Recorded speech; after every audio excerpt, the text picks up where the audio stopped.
Dear student, मैं घनेंद्र कुमार शर्मा, प्रवक्ता भौतिक विज्ञान, हीरालाल बारेसैनी इंटर कॉलेज अलीगढ़, कक्षा 12 की भौतिक विज्ञान की क्लास में एक बार आपका पुनः स्वागत करता हूं। छात्रों, हम फिजिक्स के भाग 1 में अध्याय 4 पर आपके साथ चर्चा के लिए उपस्थित हैं, जिसका शीर्षक है गतिमान आवेश तथा चुंबकत्व। छात्रों, इस अध्याय में हमने इससे पूर्व 6 व्याख्यान के माध्यम से आपके साथ चर्चा की है और बहुत से बिंदुओं को समझा है। इससे पहले लेक्चर में हमने चर्चा की थी एक बहुत महत्वपूर्ण टॉपिक साइक्लोट्रॉन पर, और साइक्लोट्रॉन की रचना, कार्यविधि तथा उसके उपयोग को भी समझा था। छात्रों, जब हमने पूर्व में चर्चा कर रहे थे तो हमने एक बिंदु इस पर भी डिस्कस किया था कि यदि कोई धारावाही चालक किसी चुंबकीय क्षेत्र में रखा है तो चुंबकीय क्षेत्र के कारण उस पर एक बल कार्य करता है, चुंबकीय बल। आज हम इसका उपयोग करेंगे और एक चर्चा को आगे बढ़ाते हुए इसका अनुप्रयोग करते हुए एक निगमन भी करेंगे। तो सबसे पहले हम देख लेते हैं कि किन किन बिंदुओं पर आज हम चर्चा करेंगे। तो आज हम जिन बिंदुओं पर चर्चा करेंगे छात्रों, उनमें पहला बिंदु है एक समान चुंबकीय क्षेत्र में आयताकार धारावाही लूप पर बल आघूर्ण।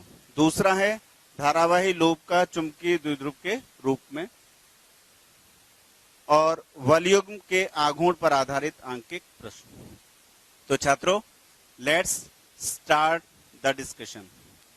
सबसे पहला टॉपिक है एक समान चुंबकीय क्षेत्र में आयताकार धारावाही लूप पर बल आघूर्ण। तो छात्रों, आयताकार धारावाही लूप, ठीक है, तो लेट्स कर लिया एक आयताकार लूप है ABCD, जिसकी लंबाई कितनी है L, चौड़ाई कितनी है B, ठीक है। कितनी धारा बह रही है इसमें I। एक समान चुंबकीय क्षेत्र B में, यहां चुंबकीय क्षेत्र आपने देखा N और S ध्रुव हैं, चुंबकीय ध्रुव, तो इससे एक क्षेत्र उत्पन्न हो रहा है। कैसे? कागज के तल के समानांतर। माना एक आयताकार लूप ABCD जिसकी लंबाई L, चौड़ाई B है, एक समान क्षेत्र B में इस प्रकार रखी है कि इसकी अक्ष चुंबकीय क्षेत्र से थीटा कोण बना रही है तथा B कागज के तल के समानांतर है। इसमें I धारा प्रवाहित हो रही, किसमें? लूप में, ठीक है। तो तुरंत हमारे दिमाग में छात्रों एक बात आई कि चूंकि यह आयताकार लूप किससे बना है? तार से। तार में क्या बह रही है? धारा, अर्थात चालक किसमें रखा है? चुंबकीय क्षेत्र में। तो जैसे ही कोई चालक किसी चुंबकीय क्षेत्र में रखा होता है तो चुंबकीय क्षेत्र के कारण उस पर एक बल लगता है। तो मैं चर्चा कर लेता हूं कि इन की भुजाओं पर कितना कितना बल लग रहा है। तो सबसे पहले मैं चर्चा करता हूं कि इसकी BC और AD, ये जो भुजाएं हैं, इन पर कितना बल लग रहा है। तो छात्रों, प्रत्येक स्थिति में इन पर जो बल होगा वो F1 और F2 बराबर होंगे, ठीक है। और भी खासियत होगी उसकी कि विपरीत होंगे और उनकी क्रिया रेखा एक होगी। कैसे होगी? एक ऐसे लग जाएगा और एक ऐसे लग जाएगा, ठीक है। दोनों की क्रिया रेखा क्या है? समान। तो ये एक दूसरे को क्या कर देंगे? पूर्णतः कैंसिल। तो इनका इस लूप पर कोई प्रभाव नहीं होगा। और आगे चर्चा करते हैं कि जो बाकी जो भुजाएं हैं दो, AB और CD, इन पर बल देख लेते हैं। तो AB और CD सदैव चुंबकीय क्षेत्र B के कैसे हैं? लंबवत, सदैव लंबवत रहेंगी। तो इन पर बल कितना होगा? तो दोनों की लंबाई L, धारा दोनों में I, कितने क्षेत्र में रखी है? B में, ठीक है। तो और L और B के बीच कितना कोण है? 90। तो ILB sin थीटा से ILB थीटा 90, तो sin 90 का वैल्यू 1। तो प्रत्येक भुजा पर बल कितना होगा? ILB। इसकी दिशा देख लेते हैं फ्लेमिंग के बाएं हाथ के नियम से। धारा इसमें ऐसे है छात्रों, क्षेत्र ऐसे है, तो बल अंदर की तरफ, ठीक है। और इस पर धारा अपोजिट है तो बाहर की तरफ होगा लंबवत, ठीक है।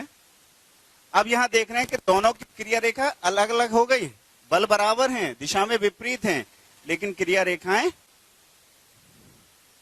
यह बल बराबर हैं, समानांतर हैं, विपरीत हैं, लेकिन क्रिया रेखा भिन्न है। देखें, यही तो है। ये भुजा कितनी है? बी। F3 अंदर की तरफ, F4 बाहर की तरफ, ठीक है। क्षेत्र है, ये जो कुंडली की अक्ष है, कुंडली की अक्ष क्षेत्र के साथ कितना कोण बना रही है? थीटा। तो ये दोनों बल की क्रिया रेखाएं कैसे हैं? अलग अलग।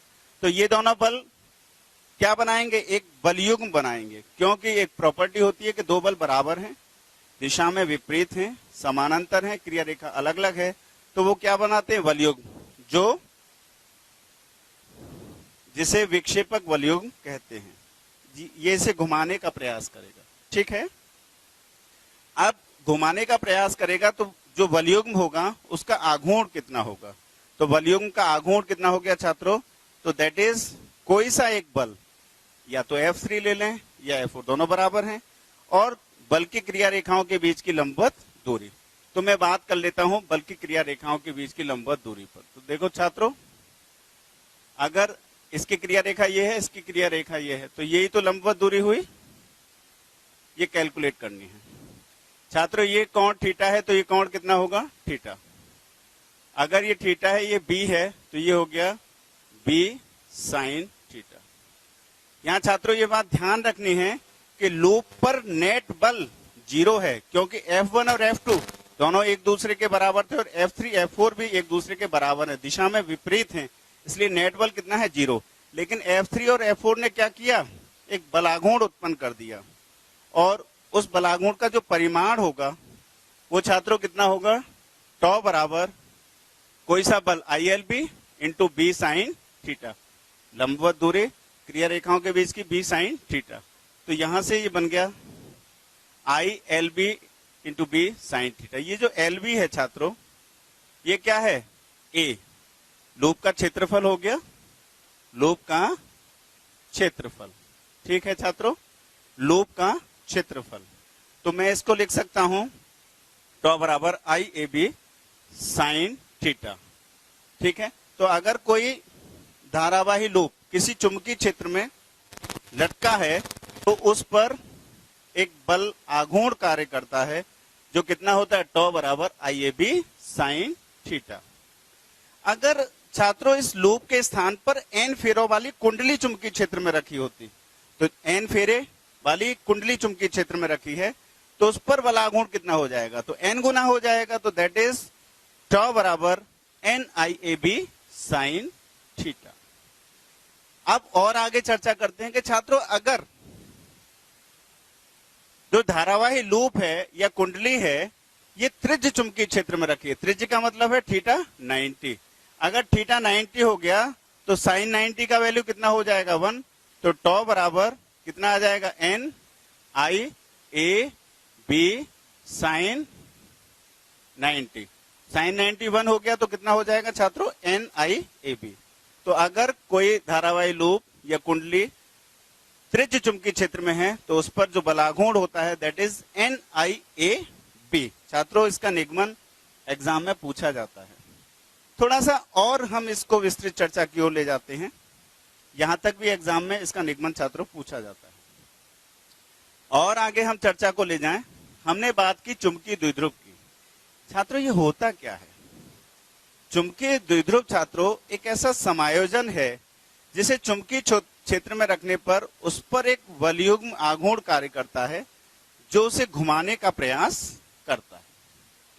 चुंबकीय द्विध्रुव एक ऐसा समायोजन है जिसे एक समान चुंबकीय क्षेत्र में रखने पर एक बलयुग्म आघूर्ण कार्य करता है, जो उसे घुमाकर क्षेत्र की दिशा में लाने का प्रयास करता है। याद है वैद्युत द्विध्रुव, जब विद्युत क्षेत्र में रखा जाता है तो वहां पे भी एक बलाघूर्ण कार्य करता है, तो उसी की तरह यहाँ पर चुंबकीय द्विध्रुव है।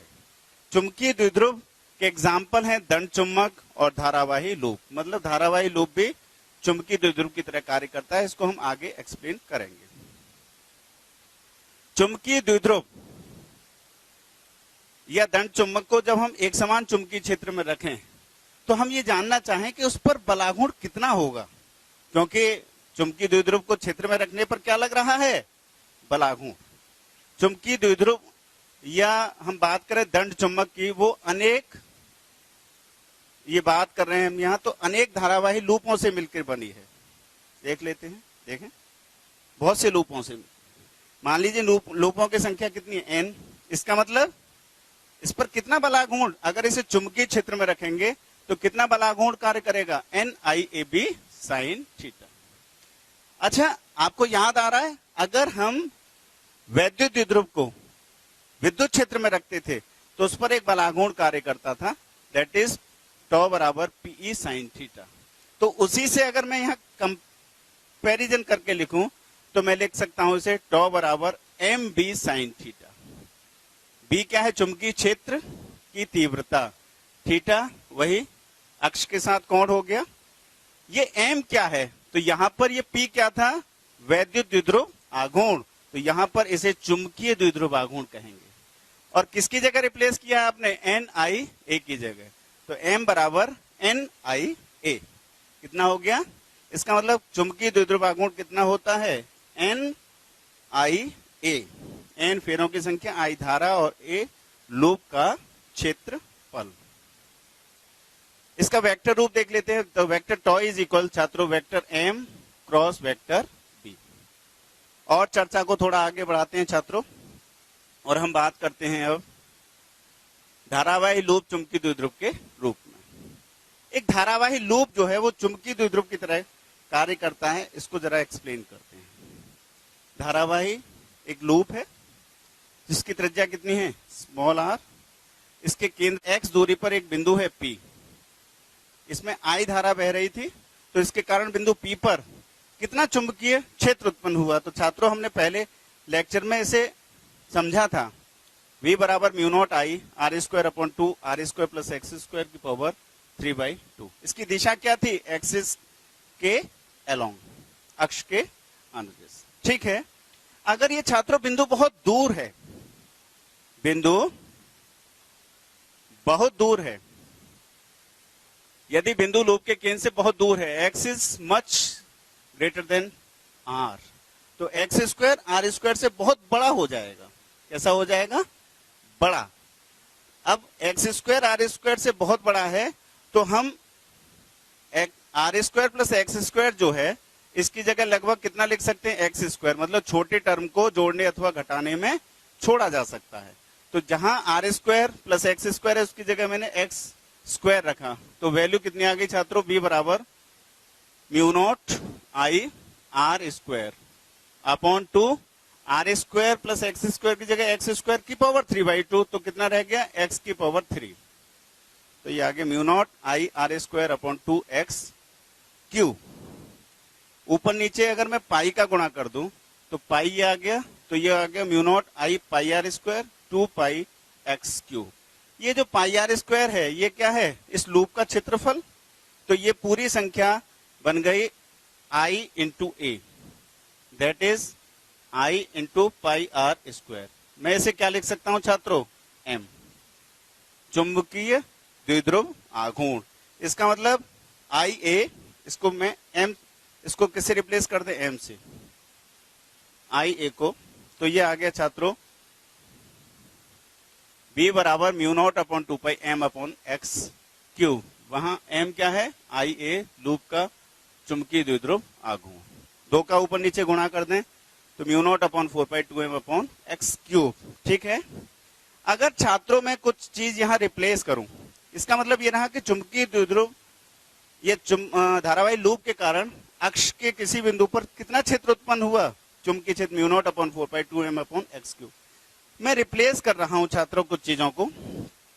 अगर मैं B को यहां E से रिप्लेस कर दूं, म्यू नॉट को 1 अपॉन एप्सिलॉन नॉट से कर दूं, तो 4 पाई तो पहले है ही, एप्सिलॉन नॉट और आ गया 2, और M को P से कर दूं, तो ये फॉर्मूला आ गया। छात्रों ध्यान आ रहा होगा, अगर कोई वैद्युत द्विध्रुव है तो उसके कारण अक्षीय स्थिति में जो विद्युत क्षेत्र उत्पन्न होता है, ये उसी का तो सूत्र है। इसका मतलब ये रहा कि धारावाही लूप ऐसे ही व्यवहार कर रहा है जैसे कि वैद्युत द्विध्रुव करता है।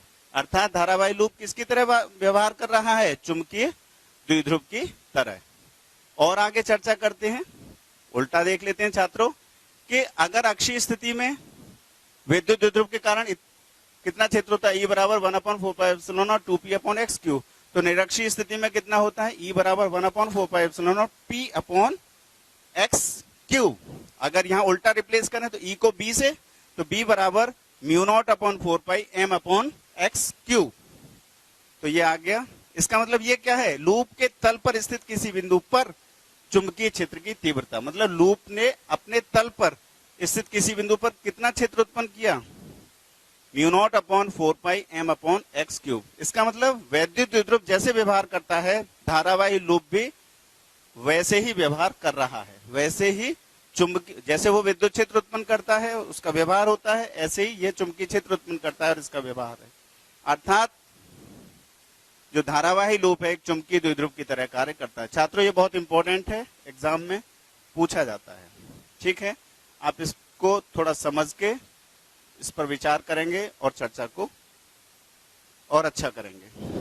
ठीक है छात्रों, अब हम एक बहुत अच्छे आंकिक प्रश्न पर चर्चा के लिए उपस्थित हैं और एनसीईआरटी में 4.24 क्वेश्चन है एक्सरसाइज में कि एक धनात्मक जेड अक्ष की दिशा में 3000 गॉस का एक समान चुंबकीय क्षेत्र लगाया गया है। भुजा जो आयताकार लूप है उसकी 10 सेंटीमीटर 5 सेंटीमीटर है। 12 एम्पियर की धारा इसमें प्रवाहित हो रही है। कुछ स्थितियां दी हैं, प्रत्येक स्थिति में बल युग्म का आघूर्ण, बल और स्थायी संतुलन की स्थिति पूछ रहा है। ठीक है, तो हम प्रारंभ करते हैं चर्चा को छात्रों। तो देख लेते हैं दिया क्या है। क्षेत्र की तीव्रता 3000 गॉस, और एक गॉस में 10⁻⁻⁴ टेस्ला होता है, तो 3000 गुणा 10⁻⁴ Tesla, that means 0.3 Tesla. Direction Z axis में थी, तो जेड एक्सिस में यूनिट वेक्टर के कैप होता है, तो वेक्टर में आ गया वेक्टर बी इज इक्वल 0.3 के यूनिट वेक्टर के टेस्ला।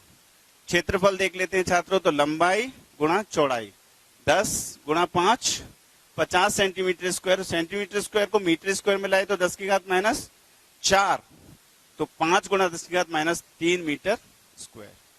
इससे हम लूप में प्रवाहित धारा भी दी है छात्रों 12 एम्पियर, तो इससे एम निकाल लिया हमने। कितना आया? IA। एम क्या है? चुंबकीय आघूर्ण 12 गुणा 5 गुणा 10⁻³ तो 60 गुणा 10⁻³ और मैं अगर 10⁻³ को करूं तो ये आ गया 0.06 एम्पियर मीटर स्क्वायर। इसकी दिशा छात्रों हम दाएं हाथ के नियम से हर स्थिति में देख लेंगे। तो चर्चा करते हैं छात्रों सबसे पहले पहली स्थिति पर। पहली स्थिति क्या है?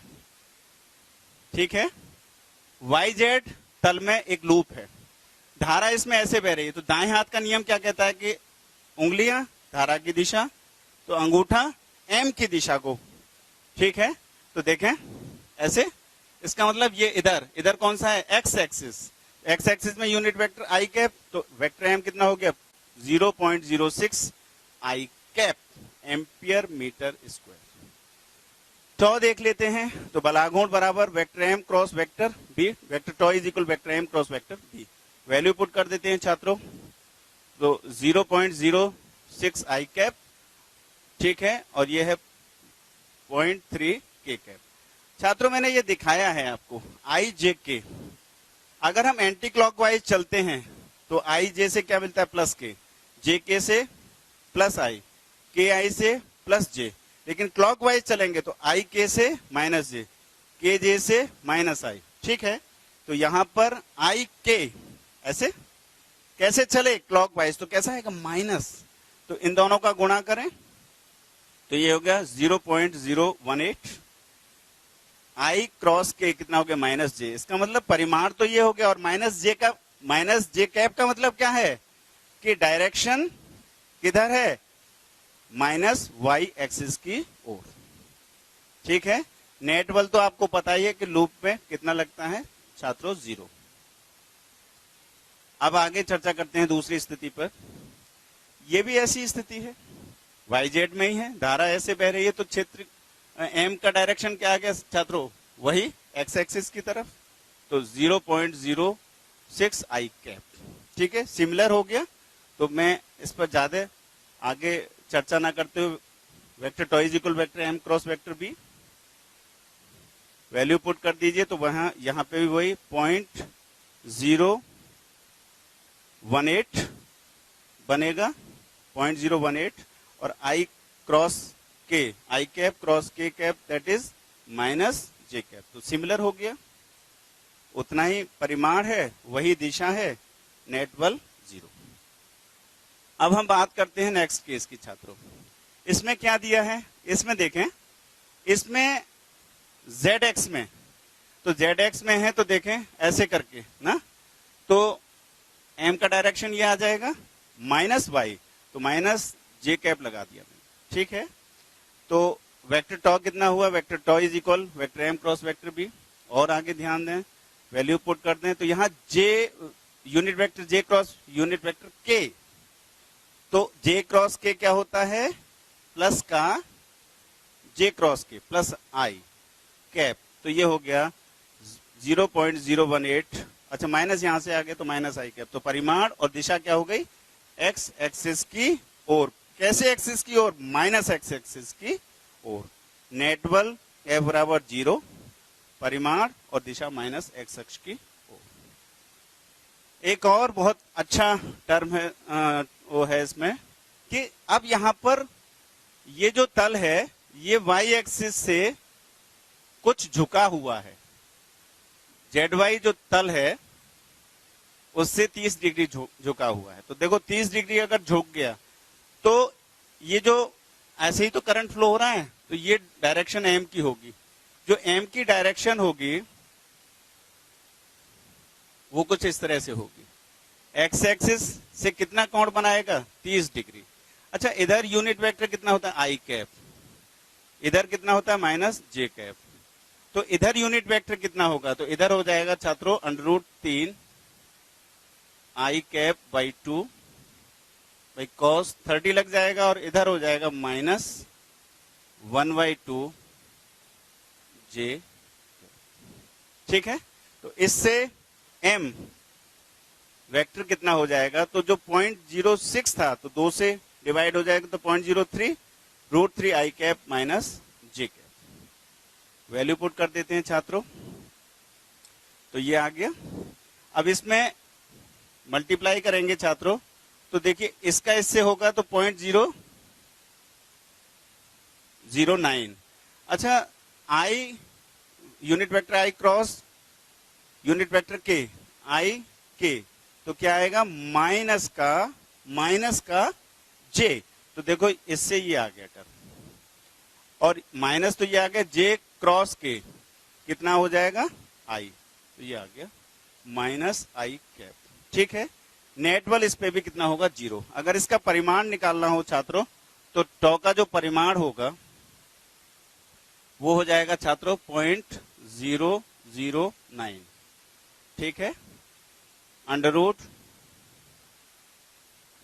ठीक है 1 प्लस माइनस √3 का स्क्वायर 3। ठीक है, तो ये 4 2 टाइम्स हो गया, तो दैट इज 0.018 मात्रक न्यूटन मीटर। दिशा देख लेते हैं छात्रों, तो देखें दिशा के लिए मैं यहां देख लेता हूं tan थीटा बराबर कितना होता है, √ माइनस का √3 अपॉन -1। तो ये आ जाएगा छात्रों थीटा बराबर 60 डिग्री। लेकिन आपको पता है ये किस में है, माइनस माइनस थर्ड में। इसका मतलब ये रहा कि 60 और 180 कितना हो गया, 240। इसका मतलब एक्स एक्सिस से कितना कोण बना रहा है, 240 डिग्री। परिमाण कितना है, 0.018 न्यूटन मीटर। छात्रों ये बहुत इंपॉर्टेंट एक डिस्कशन था।